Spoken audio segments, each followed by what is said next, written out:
a lot is going on leading up to the close of voting to determine the Oscar nominees. And so it's almost like if you think of it as a political campaign, presidential election, there are primaries and caucuses and things that shape the outcome leading up to it.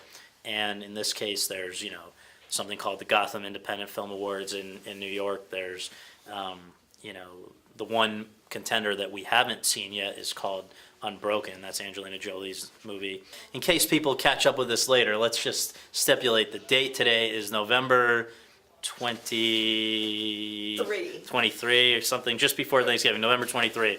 So things are fluid, they can still change. But if the Oscars were tomorrow, I would say Best Picture will be Boyhood.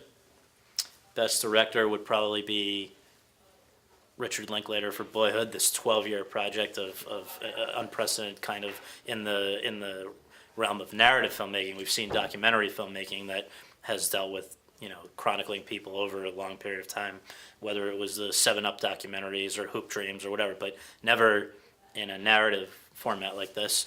So I think that seems to be the one that everybody agrees they could live with.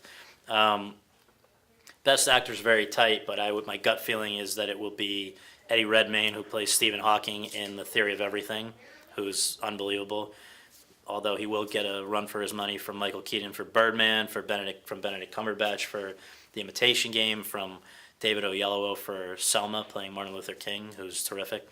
Best Actress, I'm more confident saying Julianne Moore, who's never won before, for playing a woman with early onset Alzheimer's in a movie called Still Alice.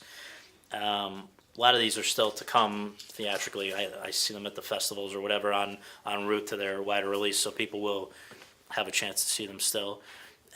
Supporting actor, probably J.K. Simmons, this great character actor from TV and film who you know from Law and Order, from Juno, from all kinds of things, but he plays somebody like you've never seen him play before in an independent movie called Whiplash, which is great, and he plays a scary dude in that one.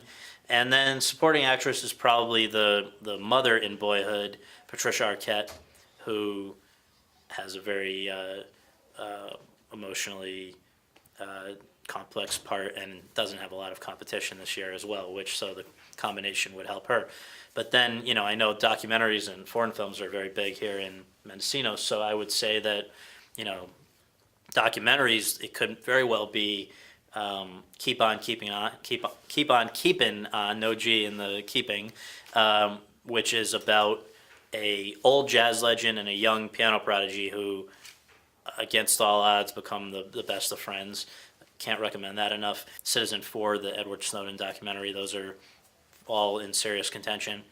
And then for foreign language, there's a great Argentinian comedy comprised of 6 different short stories that are all hilarious called Wild Tales. That's Argentina's entry.